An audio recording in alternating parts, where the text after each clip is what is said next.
여러분 안녕하십니까? 백만개미 한석우입니다. 7월 5일 월요일 시장 정리하겠습니다.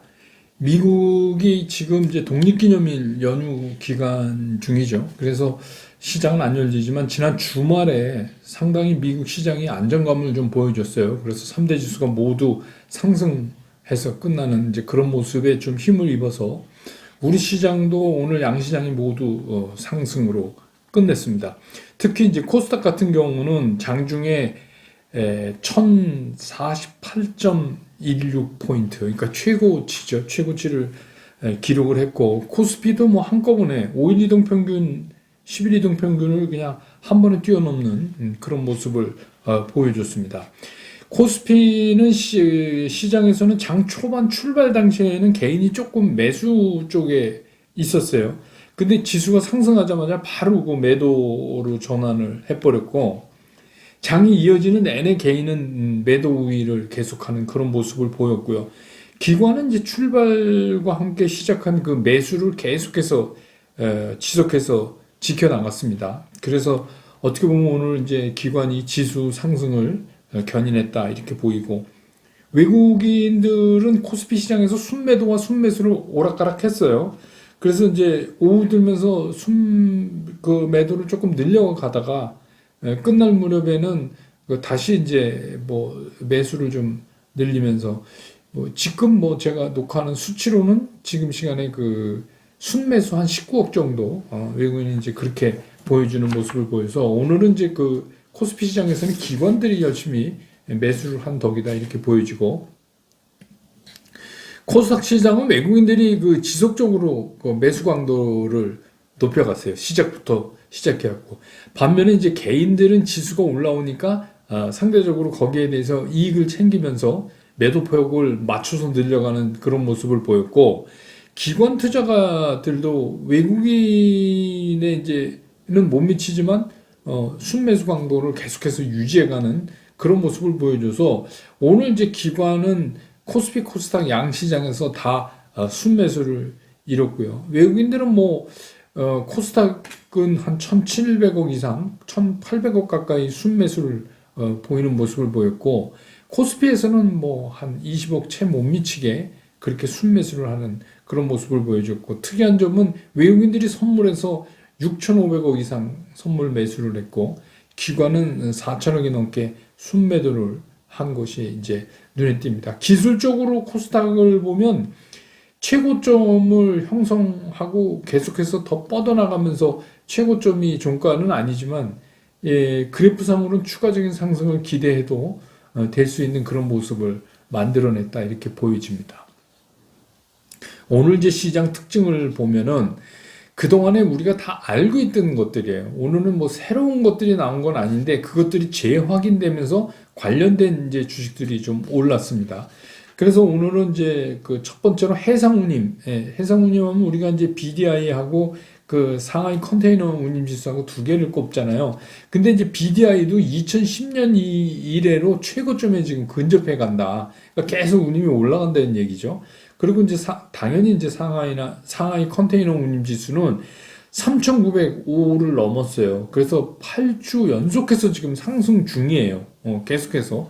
그래서 이제 그 업계는 당분간 이런 해상 운임의 강세는 이어질 것 같다. 그래서 이제 그런 관련, 특히 이제 우리가 백만개미 여러분들도 많이 신경 쓰는 HMM 같은 게 오늘 좀 큰 폭으로 올랐고요.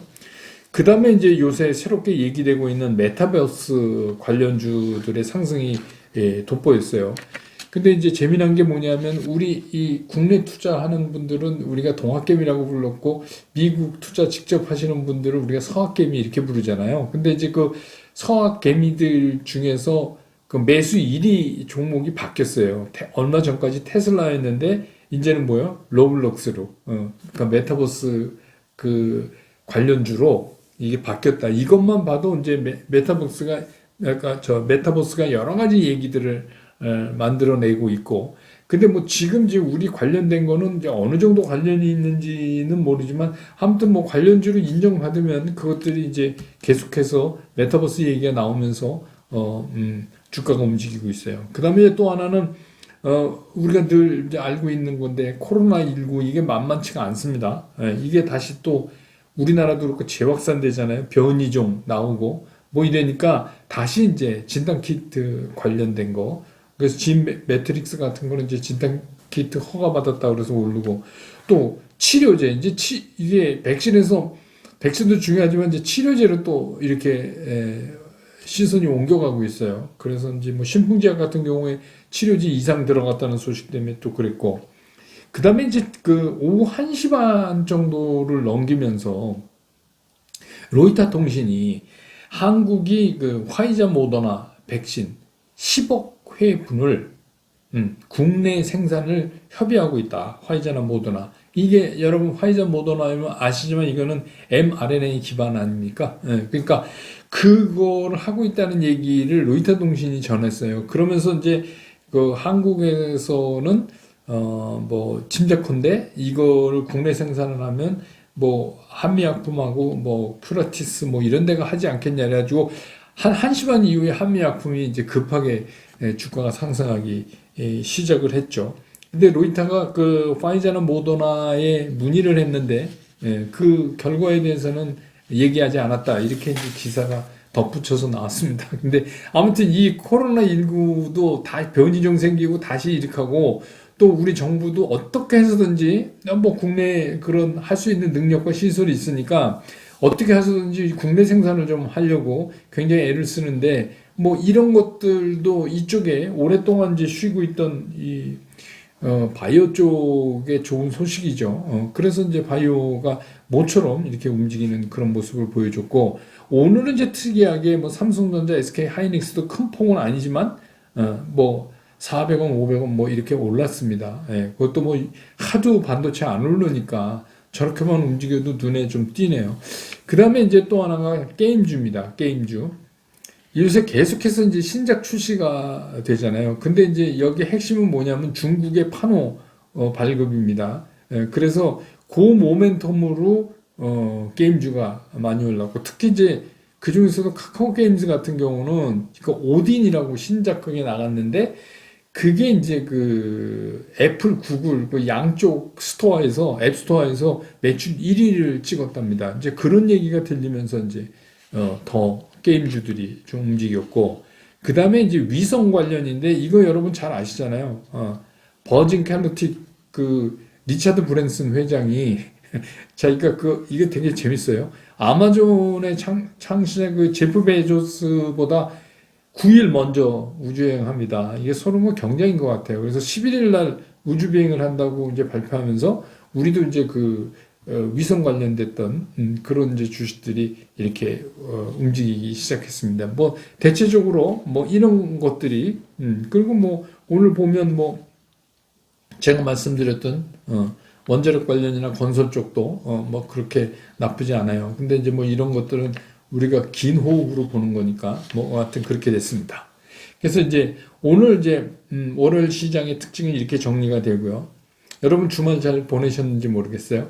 그 8.15 머니톡의 제 영상이 금요일부터 시작해서 주말 사이에 세 번 다 이렇게 나갔습니다. 근데 여러분들이 많이 시청해 주셔서 고맙습니다. 근데 이제 백말개미에서도 늘 여러분들 만나지만 또 이제 8.15 머니톡 같은 거는 그 진행 방법이 질문과 대답을 하는 그런 형식이니까 또 들으시기에 따라서는 더 흥미로우실 수도 있겠다 이런 생각도 들고 또 제가 늘 드리는 말씀을 또 다른 각도에서 재확인할 수도 있고 뭐 그래서 제가 나갈 때마다 말씀드릴 테니까 한번 그것도 눈여겨 좀 보시면 재밌으실 것 같아요. 그 다음에 이제 브런치 카페에서 지난 토요일 날 우리가 프로그램 매매에 대해서 얘기를 했잖아요. 거기서 공부를 했는데 이제 질문이 많으세요. 근데 저는 이게 되게 좋은 게 질문하신다는 건 이해를 하셨다는 얘기거든요. 그런데 이런 겁니다. 외국인들이 선물을 팔면 우리 기관이 안 사면 안 되냐. 그런 얘기를 이제 안 사도 되죠. 안 사도 되는데 시장이라는 게 그렇지가 않잖아요. 그러니까 시장이 뭐 문 닫고 난 안 사겠다 이런 거는 있을 수가 없고 이제 안 사겠다는 얘기는 조금 얘기하면 바꿔서 얘기하면 이런 거잖아요. 낮은 가격에는 사겠다. 이렇게 현저히 낮으면 사고 뭐 이렇게 대충 떨어져서 안 사겠다 그러는데 쫓아내려가면서 파니까 그건 어쩔 수가 없어요. 그러니까 시장 형성이 되면서 매매의 쌍방은 꼭 있게 마련입니다. 그런데 이제 여러분들이 아니 그러면 왜 외국인들만 공격하냐? 아, 그렇지 않아요. 우리가 먼저 할 때도 있어요. 그거는 뭐 꼭 그런 거 아닙니다. 그러니까 어느 날 갑자기 여러분 보시면 외국인이 현물을 그냥 동시에 다 때려버리는 그런 날도 있잖아요. 이제 그런 때에 되게 그런 게 발생이 돼요. 근데 여러분, 하지만 차익거래, 비차익거래가 여러 가지가 있잖아요. 차익거래는 아니지만 비차익거래는 자기 의지에 의해서 장이 나쁘다고 보고 떼내는 건데, 그거를 산 사람 입장에서 보면은 거기에 또 이제 해증을 걸어야 되니까 그런 반대로 움직이는 거죠. 그러니까 이거는 이렇게 이해하시면 돼요. 이렇게 큰 선물에서 물량의 변동이 있을 때 그게 현물 시장에 이러이러한 각도로 영향을 준다. 이렇게 여러분들이 그 이해하시면서 시장을 보겠다. 이렇게 하시는 게 전 좋을 것 같아요. 그러니까 뭐 누가 공격하고 이런 거 별로 중요한 거 아닙니다. 그게 뭐 우리도 할 수 있죠. 그런데 아무래도 이제 이게 선진 기법이다 보니까 외국인들이 우리보단 잘하죠. 아무래도. 그러니까 이게 뭐 주식 투자 오래 하신 프로하고 시작한 지 얼마 안 된 분하고 하는 거나 뭐 비슷하다. 뭐 그렇게도 이해할 수 있죠. 그러니까 아무튼 여기서 핵심은 뭐냐면 프로그램 매매에서 발생되는 그런 것들이 현물 시장에 우리는 주로 현물 시장을 하는 거잖아요. 그러니까 이런 영향을 끼칠 수 있고 그런 각도에서 시장을 봐야 된다 하는 것 정도로 기억해 주시면 좋을 것 같아요. 그리고 이제 슬콘생도 여러분들이 많이 오셔서 들어주시고 구독도 눌러서 이제 구독자가 2,500명이 넘었습니다. 그래서 그것도 감사드립니다. 자, 시장 얘기 좀 하죠. 이제 시장이 오늘처럼 지수가 계속 올라요. 그 제가 815에서도 얘기했지만 이게 지수가 올라간다고 해서 시장에 참여하고 있는 모든 사람이 해피한 건 아닙니다. 이게 작년하고 이게 차이점이에요. 작년에는 지수가 오르면 아주 특별하게 이상하게 매매를 하지 않는 분 빼고는 일반적으로 대체적으로 다 해피했어요. 올라가면 뭐 누가 더 먹냐 덜 먹냐의 차이는 있었지만 그랬단 말입니다. 그런데 이제 올해는 확실히 지수가 움직여도 사람마다 편차가 많이 나요. 그것도 특히 이제 어떤 거냐면 포트폴리오를 잘 구성해 갖고 계신 분하고 그렇지 않은 분하고 상당히 차이가 나요. 그러니까 예를 들어서 포트폴리오를 잘 구성하고 계신 분들은 참 요새 시장이 참 재미난 시장이잖아요. 요새가 오히려 시장이 작년보다는 재미는 더 있다고 보실 수도 있어요. 그러니까 제가 말씀드린 대로 이렇게 포트를 몇 개를 따서 종목이 서로 다른 것들이 있으면 이게 계속 돌면서 하루 차이 또 2박 3일 이렇게 돌면서 올라가잖아요. 그러면서 말씀드린 것처럼 하방 경직이 굉장히 강하게 지금 있기 때문에 지수는 생각보다는 많이 오르죠. 그런데 이제 여기에 골고루 참여하는 게 여러분 생각에는 그냥 매일 올라가는 쪽 사이드만 내가 갖고 있으면 좋겠다 그러지만 현실적으로 어려운 얘기죠. 그리고 말이 안 되는 게 그 다음날은 또 그게 쉴 때 조금 고통스럽죠. 그러니까 문제는 이렇게 분산해서 포트폴리오를 잘 짜는 그게 굉장히 중요하다. 그래서 이제 또 말씀드리지만 그 포트폴리오 짜는 데는 자꾸 무슨 성장주, 가치주 이런 얘기를 하시면 안 된다. 이제 그렇게 안 갈 것이다, 시장이. 그 요즘에 이제 시장이 그런 거를 아주 적나라하게 보여줘요. 그게 아니라는 거를 보여주죠. 그래서 결국 이런 겁니다. 우리가 이제 비교적 덜 오른, 그러니까 안 오른 종목은 없어요. 지금 시장에서 다 올라가고 있잖아요. 그러니까 비교적 덜 오른 섹터를 우리가 고르는 거예요. 근데 덜 올랐다고 하더라도 이게 한 번도 움직이지 않고 이런 주식은 지금 없어요. 그리고 그런 주식을 사면 별로 재미가 없어요.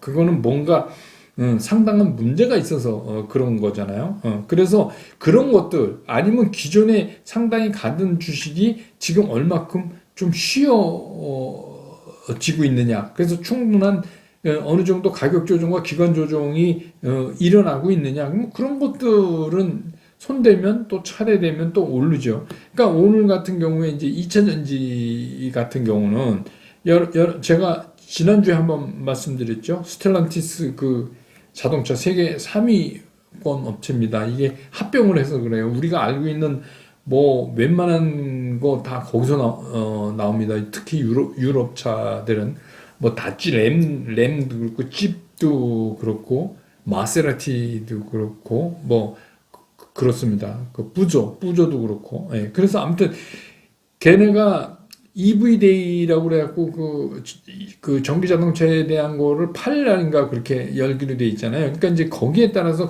우리나라 이제 2차 전지 회사들이 어떤 수혜를 받느냐. 그런 것 때문에 이제 오늘 움직였는데 그동안 시장에 앞서 끌고 가는 SDI는 오히려 오늘 1,000원 좀 빠졌어요. 그러니까 그게 뭐냐면 그냥 요새는 간단하게 그런 거예요. 그냥 앞장서서 너무 많이 달려서 좀 숨 차면 얘는 좀 빠지고 또 아니었던 애가 또 가고 뭐 이런 게 이제 계속 반복되는 거죠. 그러니까 그 얘기 무슨 얘기예요? 같은 섹터 안에 있어서도 그렇다는 거예요. 같은 섹터 안에 있어서도 그런 현상이 지금 일어나고 있다. 이게 이제 우리가 지금 시장을 보는 어떤 팁이에요. 시장을 보는 팁입니다. 그래서 이번 주도 상당히 뭐 중요한 것들이 많아요. 그래서 만기일도 있지만 그거는 뭐 동시만기가 아니니까 시장에 그렇게 큰 영향은 없을 것이라고 생각이 되는데 그 다음에 이제 우리가 신경 많이 쓰고 있는 삼성전자, LG전자 이거 실적 잠정치가 이제 발표가 되잖아요. 이거 굉장히 이제 중요하죠. 그래서 그 다음에 이제 FOMC 회의록이 공개가 되면 그 회의록에서 무슨 얘기 했는지 이제 그 디테일한 걸 우리가 알 수 있잖아요. 그래서 뭐 우리가 이제 뭐 비둘기파 매파 이렇게 얘기하지만 도대체 그 안에서 이 긴축에 대해서 어느 정도 얘기가 오갔는지 뭐 이런 거를 이제 알 수 있으니까 그것도 이제 계속 중요한 거죠. 그렇게 되니까 당분간 시장은 이렇게 물고 물리고 뭐 계속 이렇게 꼬리물기를 하면서 밑단의 하방의 그 탄탄한 하방 경직성은 그러니까 지수는 잘 빠지지 않는 그런 거는 이제 계속될 거라고 보여져요. 그러면 이제 여러분이 어떻게 하셔야 되는지 답이 나왔잖아요. 지금 내가 갖고 있는 뭐 적어도 우리 당원 여러분들은 진짜 1년 넘게 얘기했기 때문에 다 포트폴리오 잘 구성돼 있으시라고 저는 믿는데 그게 만약에 편중돼 있다 그러면 이거 본인이 잘못하신 거니까 빨리 그걸 해석을 해줘야 돼요. 그런데 그러니까 지금 있는 자기 종목을 잘 지키기 이거를 해야 돼요. 지금은 그게 지킨다는 게 무슨 얘기냐면 생각보다 많이 올랐다. 그러면 일부 익절을 하는 거예요. 다 파는 게 아니라. 근데 또 생각보다 이렇게 밀린다 그러면 그게 숨가쁘게 달려서 쉬는 거지 뭐 회사에 문제가 있어서 그런 게 아니거든요. 적어도 우리가 이제 메인 포트에 이렇게 넣고 있는 것들은 그러면 이제 뭐 부분적으로 분할해서 매수를 하시면 돼요. 그러니까 제가 말씀드리잖아요. 나는 돈이 없어서 10주밖에 못 산다면 한 주씩이라도 나눠서 사시라. 지금은 딱 그런 장이다. 그러니까 지금은 어떻게 보면 시장이 복잡할 게 하나도 없어요. 그렇게 생각하면 되게 심플하게 가는 거고 이런 장은 제가 말씀드렸잖아요. 7월 중순? 적어도 그때까지는 지속될 수밖에 없다. 그렇게 보시는 게 이제 맞는 것 같아요. 그리고 이제 여러분들이 굉장히 많이 질문을 해주시기 때문에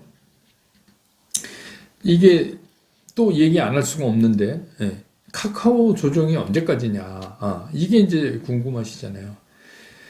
그게 제가 이제 8월 모니터에서도 그런 질문이 나와서 잠깐 말씀드렸는데 이제 이거 여기서부터는 제 개인적인 의견이니까 뭐 여러분 아니어도 여러분 생각하시는 대로 하시면 되고 저는 이 조정 기간이 좀 있어야 된다고 생각하는 사람이에요.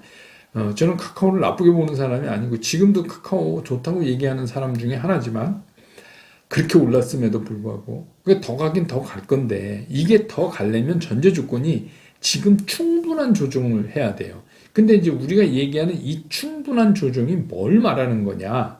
이거는 뭐냐면 이 가격 조정과 기관 조정이 동시에 충분하다고 판단될 만큼 일어나야 돼요. 그러니까 여러분 한번 생각해 보세요. 카카오는 예전에 5분의 1 가격에 사신 분도 갖고 계시잖아요. 뭐 저도 일부 그 중에 한 사람이지만 그러니까 그런 사람들은 언제 팔아도 이익이에요. 그런데 이제 시장에서의 문제는 뭐냐면 지금 시장의 가격이 그 시장에 그 주식을 갖고 있는 사람들의 평균 매수 단가하고 거리가 멀어지면 그러면 이게 조정 후에 세게 못 가요. 그러니까 이게 뭐예요? 시장에 이 주식을 갖고 있는 사람들의 평균 매수 단가가 올라와야 돼요. 그래서 이 평균 매수 단가가 올라오는 거를 우리가 뭐라고 얘기하냐면 조정을 한다 이렇게 얘기하면서 그 사이에 어떤 그 밴드에서 막 매매가 일어나야 되는 거 아니겠어요? 그렇죠. 네. 그러니까 매매가 일어나면서 가격이 이제 점차로 올라오는 거죠. 그래서 그 주식을 갖고 있는 그 소유자들의 평균 매수 단가가 이제 올라오는 거예요. 그게 어느 정도 올라와야 그 다음에 조정을 끝내고 이게 다시 튀어나갈 때 강하게 튀어나갈 수가 있지. 그게 이격이 계속 벌어진 상태에서 그냥 시장이 그 먼저 움직여서 올려보려고 그러면 이게 다시 되맞아요. 힘이 없잖아요. 이격이 크니까. 그래서 이제 그 말씀을 드리는 거예요. 근데 이게 제가 알기로 카카오가 첫 번째 우리가 이제 조정다운 그거를 이제 맞이한 게 6월 24일로 저 기억하는데 그 장대음봉 나오면서 거래량 터진 날이 그 이후로 여러분 보시면 지금은 이제 계속해서 이게 조정권이라고 그래프를 보세요. 이게 조정권이죠. 그리고 이제 옆으로 이렇게 일정 밴드를 이제 옆으로 막 가는 거 아닙니까? 그래서 이거를 제가 그때 이제 어디서 적어도 이제 저는 빠르면 한 달 정도 조정 끝내고 아니면 그거보다 더 길어질 수도 있다. 근데 제가 보기엔 한 달 정도 이렇게 손바뀜 내지는 이런 조정 막 그 안에서 손들면서 그러니까 너무 성급하게 야 이거 다시 사야 된다 이렇게 하시면 또 너무 오래 그렇다고 뭐 많이 빠진다는 얘기 아니에요. 그 하단은 이미 제가 그때 6월 24일 날 그 근방에서 이미 제가 말씀을 드렸죠. 얼마 선상이라고 말씀을 드렸잖아요. 그래서 그때 제가 한번 월봉도 보여드리면서 말씀드렸잖아요. 그러니까 그렇게 충분한 조정을 거쳐야 이게 쉬었다 나갈 때 힘이 생긴다. 이제 저는 이렇게 보는 거죠. 그러니까 너무 성급하게 해서 이거를 빨리 들어가서 사면 오히려 너무 기다리다가 정작 올라갈 때 파시는 그런 이제 실수를 할 가능성이 있어요. 그러니까 지금은 그렇게 서둘 이유가 하나도 없다. 근데 이제 뭐 제가 뭐 왜 한 달이라고 그랬을까? 그 여러분 되게 이상하지 않으세요? 그죠? 예, 제가 뭐 여러분이 아시죠? 당주는 그런 의미 아니지만 뭐 이렇게 막 뭐 무당처럼 뭐 얼마 뭐 이렇게 마치고 뭐 갑자기 그렇게 얘기한 게 아니고 왜 그랬을까? 근데 이제 여러분 혹시 요새 그 얘기 아세요? IPO 크크크. 이거. 그게 뭐냐면 7월 26일부터 슈퍼 IPO 주간이 시작돼요. 그때부터 카카오뱅크, 크래프톤, 카카오데이 이게 막 계속해서 연달아서 있어. 크래프톤 한 분은 청약 환불 받으면 다시 또 되돌려서 카카오페이에 들어가야 돼요. 그게 26일부터 시작됩니다. 카뱅이. 그러면 대체적으로 제가 왜 그렇게 말씀을 드렸는지 이제 조금 감이 잡히시죠? 네, 그렇습니다. 근데 이게 지금 그 제시된 금액 가지고 그냥 시총을 계산해봐도 이게 100조예요, 100조. 이게 100조가 움직이는데 거기다가 뭐 플러스 이제 청약자가 그러니까 더 들어올 거 아닙니까? 그러면 이게 시장에 영향을 안 미친다고 볼 수가 없어요. 그러니까 이게 뭘 의미하는 건가를 우리가 한번 이제 봐야 돼요. 좀 긴 호흡으로 딱 보면 7월 말에 그게 기다리고 있는 거예요. 7월 말 8월 첫 주는 완전히 IPO 주간이에요. 그래서 제가 그 IPO 카뱅, 카카오뱅크, 크래프톤, 카카오페이 이거를 우리가 지금 신경 안 쓰면 긴 호흡으로 시장을 볼 수가 없어요. 이게 굉장히 중요한 일이다, 이게. 근데 이게 너무 길어요, 얘기가. 그래서, 뭐 급한 거 아니고 아직 시간 남아있으니까. 왜 제가 카카오가 적어도 한 달 정도 조정은 있어야 된다고 얘기를 했는지, 뭐 이런 이제 문제들, 좀 디테일한 거는 내일 시황 설명할 때 따로 좀 시간을 내서 여러분들한테 이제 말씀을 좀 드리도록 하겠습니다. 이건 굉장히 큰 사건이잖아요. 앞으로도 아마 IPO가 이렇게 집중된 기간에 있는 거 흔치 않을 것 같아요. 슈퍼급들이. 예, 그래서 이거를 이제 우리가 7월 달에 신경을 써야 된다. 뭐하고? 예, 실적하고 이 두 가지를 신경을 쓰면 대체적으로 시장을 우리가 좀 파악해 볼 수 있다. 이런 생각입니다. 오늘 영상은 이렇게 정리하고 내일 또 장 끝난 다음에 다시 여러분 곁으로 돌아오겠습니다. 여러분 고맙습니다.